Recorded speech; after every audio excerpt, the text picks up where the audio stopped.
Hey guys, so in part 2 of the events calendar for WordPress, I'll be setting up the admin pages so we can go in and add an event as well as view our latest events.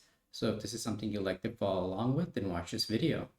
Okay, so continuing on, next we'll work on the admin section. So this will allow us to create new events within the admin dashboard. So first what you want to do here is underneath this function is we're going to add a new action.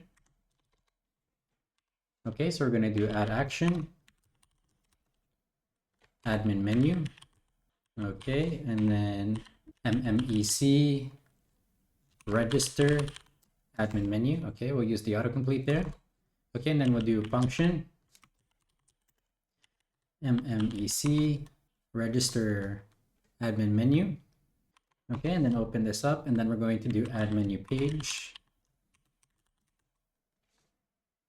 Okay, and then underneath we'll do underscore underscore events, events calendar.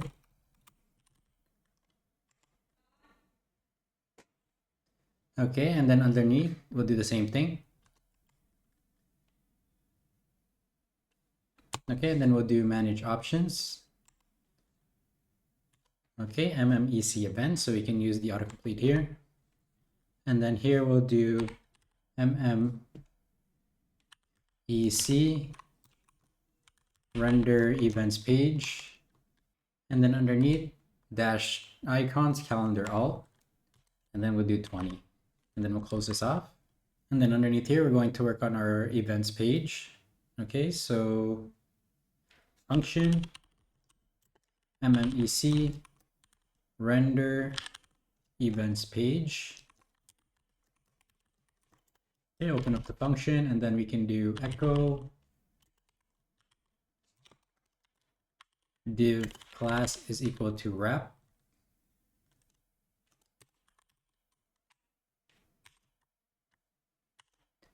And then give it an h1.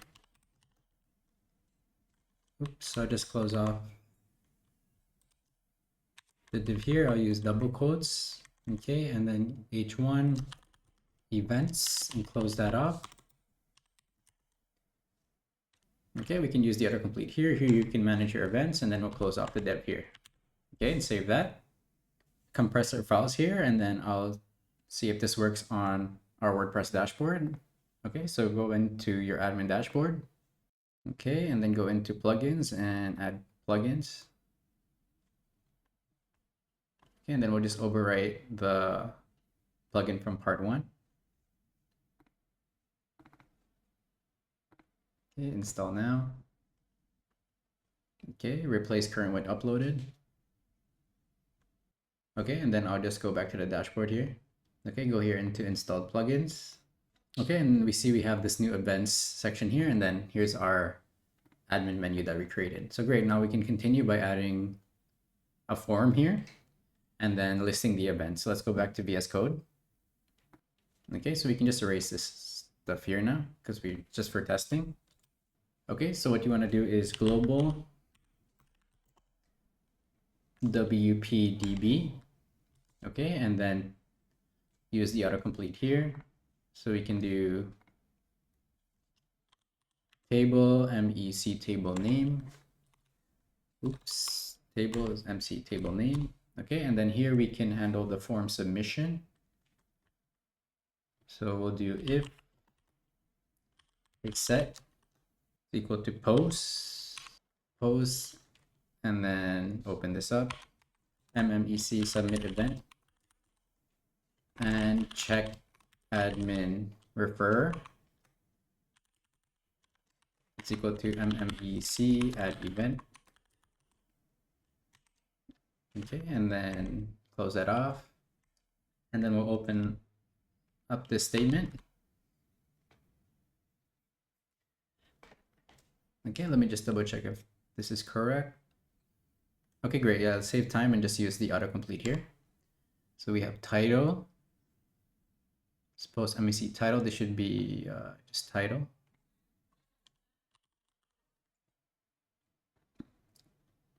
Because we can compare it up here to our table declaration. So just make sure those match. So description, Okay, starts at. So we name this starts at. And then ends at. Okay, and then location, and then now we don't need the now here. So just close this.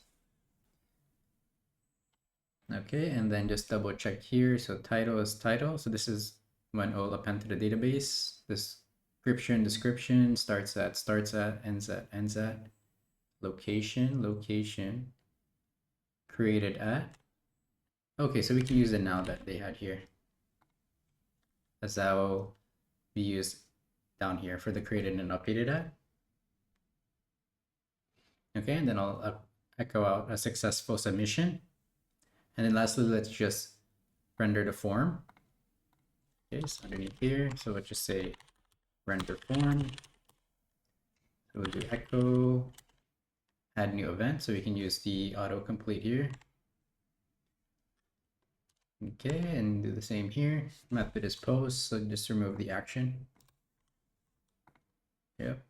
And then WP nonce field, MEC add event, so that's correct. Okay, and then close out the PHP tags here. So do that.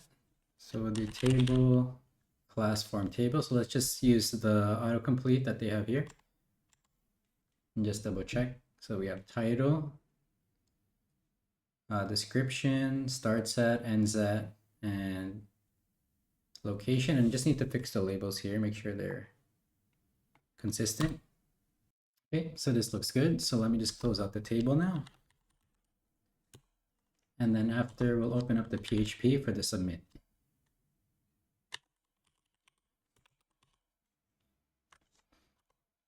Okay, submit button, add event. Submit event. Okay, so this looks good. And then close out the form here. Okay, so now let's just compress this and check our WordPress admin. PieCalendar is the most flexible and most lightweight calendar plugin available for WordPress. In just 5 minutes or less, you can turn any post on your website into an event that will appear on a front-end calendar. Our obsessive approach to stability and performance means that you can trust PieCalendar to do exactly what it's supposed to do without updates that will end up breaking your entire site. But no bloat doesn't mean limited features, because PieCalendar comes packed with tons of amazing features like recurring events, add to calendar links, adaptive time zones, ACF support, e-commerce integrations, and so much more. We also are currently offering a lifetime deal, which you can grab by visiting our website at piecalendar.com. Okay, so upload plugin, and then I'll just upload the new version. Okay, awesome. So let's check our events section here now. And great, so we have our form here. So let's do an event. So test event, test, and then let's just say in the future. Okay, and then location, Toronto, add event. Great, and it says added event successfully. So great, so now lastly, let's just add in a table to show our latest events. So back in VS Code. Okay, so we'll set up a new function. So we'll do fetch all events.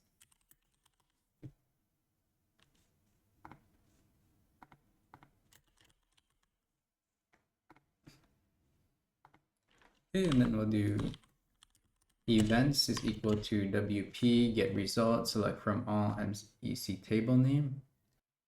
Okay, and this one will be select all from table.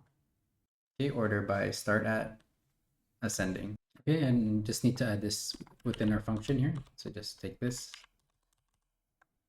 and paste it here.